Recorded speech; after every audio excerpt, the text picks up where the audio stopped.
নমস্কার বন্ধুরা, ফিরে এলাম নতুন আরেকটি ভিডিও নিয়ে। সঙ্গে রয়েছি আমি অভিজিৎ। বন্ধুরা, বেশ কিছুদিন ধরেই তোমরা হয়তো দেখেছো মোবাইলে বা টিভিতে যে নিউজ রয়েছে, সেই নিউজে তোমরা দেখেছো যে সিএএ নিয়ে চারদিকে কিন্তু হইচই পড়ে গেছে। তো আসলে সিএএ কি এবং এই সিএএ কাদের জন্য, আজকের এই ভিডিওতে আমি তোমাদেরকে বিস্তারিত এই সিএএ নিয়ে সমস্ত কিছু আলোচনা করব। তো চলো বন্ধুরা, তোমরা পুরো ভিডিওটা দেখতে থাকো। তো বন্ধুরা, প্রথমেই বলি সিএএ বা নাগরিকত্ব আইন কি। তো দেখো, এক পক্ষ বলছে নাগরিকত্ব আইন সংশোধনের ফলে লাখ লাখ মানুষ উপকৃত হবেন, অন্য পক্ষের মতে নাগরিকত্ব আইনে ভিটেহারা হবেন কোটি কোটি মানুষ। কিন্তু নাগরিকত্ব সংশোধন আইন সিএএ নিয়ে হইচইয়ের মধ্যে সঠিক তথ্য সম্পর্কে বিভ্রান্তির ছড়াছড়ি। এমন সময়ে একই সিএএ তথ্য এক ক্লিকে জানার সুযোগ আমাদের। নাগরিকত্ব আইন সম্পর্কে সব তথ্য জানুন এখানেই। তো বন্ধুরা, প্রথম প্রশ্ন হচ্ছে, ভারতীয় নাগরিকদের উপর কি প্রভাব ফেলবে এই সিএএ? তো দেখতে পাচ্ছ, ভারতীয় নাগরিকদের সঙ্গে সিএএ এর কোনো সম্পর্ক নেই।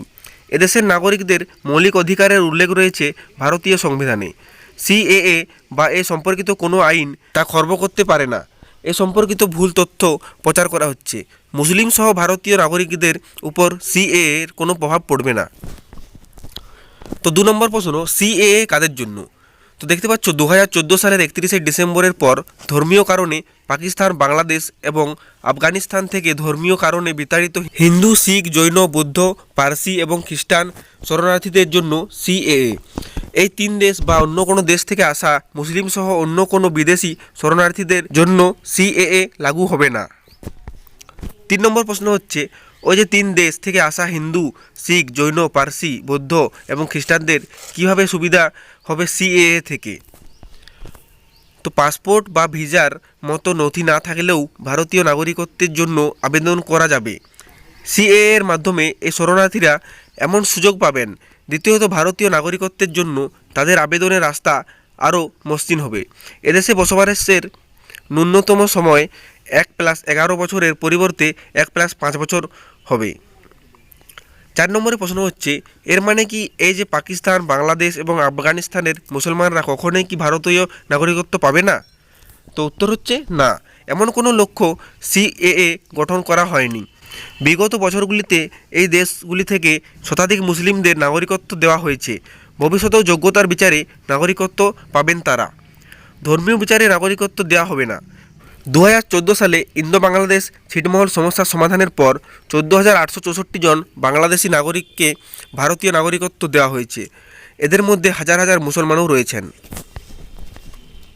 তো 5 নম্বরের প্রশ্ন হচ্ছে, উক্ত দেশগুলি থেকে এদেশে এসে অবৈধভাবে বসবাস করা মুসলিমদেরকে কি বিতাড়িত করা হবে? তো উত্তর হচ্ছে না, কোনো নাগরিকের বিতাড়নের সঙ্গে সিএএ এর কোনো সম্পর্ক নেই। 1946-এর বিদেশি আইন এবং 1920-র পাসপোর্ট আইন অনুযায়ী এই সংক্রান্ত সিদ্ধান্ত নেওয়া হয়ে থাকে। বিদেশি নাগরিকদের ভারতে প্রবেশ এবং প্রস্থান সম্পর্কিত সিদ্ধান্ত এই 2 আইনের ভিত্তিতেই নেওয়া হয়, কোনো ব্যক্তির ধর্ম বা দেশের ভিত্তিতে নয়। তাই ভারতে অবৈধভাবে বসবাসকারী যে কোনো বিদেশিদের জন্যই এই 2 আইন প্রযোজ্য।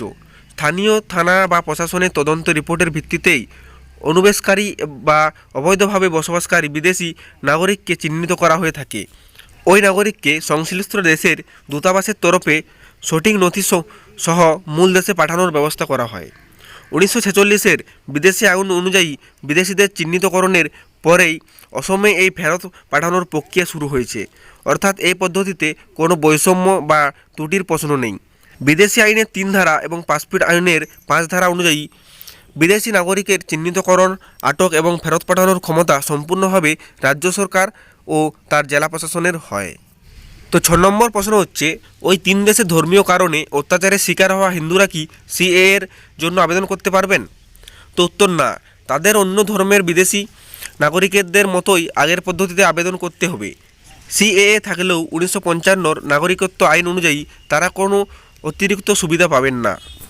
তো 7 নম্বর প্রশ্নে তোমরা দেখতে পাচ্ছ, বর্ণ, লিঙ্গ, রাজনৈতিক সংগঠনের সদস্য, ভাষা ইত্যাদির বিচারেও কি আবেদন করা যাবে সিএএ এর মাধ্যমে? তো উত্তর হচ্ছে না, সিএএ এর বিস্তৃতি অত্যন্ত স্পষ্ট। 3 পড়শি দেশের 6 সংখ্যালঘু গোষ্ঠীর বিদেশি নাগরিকরাই শুধু এই আবেদন করতে পারবেন। অন্য কোনো দেশের বিদেশি নাগরিকত্ব আইন 1955 অনুযায়ী ন্যূনতম শর্ত পূরণের মাধ্যমে ভারতীয় নাগরিকত্বের জন্য আবেদন করতে পারবেন। 8 নম্বর প্রশ্ন হচ্ছে, সিএএ এর কারণে ধীরে ধীরে ভারতীয় নাগরিকত্ব হারাবেন মুসলিমরা। তো দেখতে পাচ্ছ এখানে লেখা রয়েছে উত্তরে, সিএএ এর কোনো ভারতীয় নাগরিকের উপর কোনো প্রভাব ফেলবে না। সব ভারতীয় নাগরিকরাই তাদের সংবিধান প্রদত্ত মৌলিক অধিকার পাবেন। কোনো ভারতীয় নাগরিককে তার নাগরিকত্ব থেকে বঞ্চিত করবে না সিএএ, বরং 3 পড়শি দেশের নির্দিষ্ট পরিস্থিতির শিকার বিশেষ বিদেশি নাগরিকদের জন্য ভারতীয় নাগরিকত্বের সুযোগ করে দেবে এই আইন। 9 নম্বর প্রশ্ন হচ্ছে, সিএএ এর পর এনআরসি হবে এবং মুসলিম বাদে সব শরণার্থী নাগরিকত্ব দেওয়া হবে এবং মুসলিমদের ডিটেনশন ক্যাম্পে পাঠানো হবে। তো উত্তর হচ্ছে, এনআরসির সঙ্গে সিএএ এর কোনো সম্পর্ক নেই। 2004 সালের ডিসেম্বর থেকেই 1955 নাগরিকত্ব আইনের সঙ্গে আইনত সংযুক্ত এনআরসি এবং 2003 সালের কিছু নির্দিষ্ট নিয়মের ভিত্তিতেই এই আইন কার্যকরী সম্ভব। ভারতীয় নাগরিকদের রেজিস্ট্রেশন পদ্ধতি এবং জাতীয় পরিচয়পত্র সম্পর্কিত বিষয়ের সঙ্গে তা জড়িত। বিগত 15-16 বছর ধরে এই আইন রয়েছে। সিএএ আলাদা করে এতে কোনো পরিবর্তন আনেনি। তো 10 নম্বর প্রশ্নে রয়েছে, সিএএ এর অধীনে নাগরিকত্ব নিয়ম কি কি?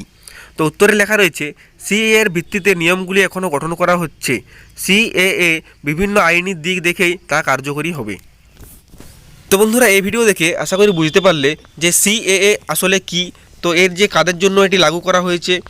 তো যাই হোক, আজকের ভিডিওটা বেশি বড় না করে ভিডিওটা এখানেই শেষ করছি। ভিডিওটা ভালো লাগলে লাইক কমেন্ট শেয়ার করবে, আর যারা চ্যানেলটিতে নতুন হয়েছো চ্যানেলটিকে সাবস্ক্রাইব করবে। দেখা হচ্ছে পরের ভিডিওতে। ধন্যবাদ।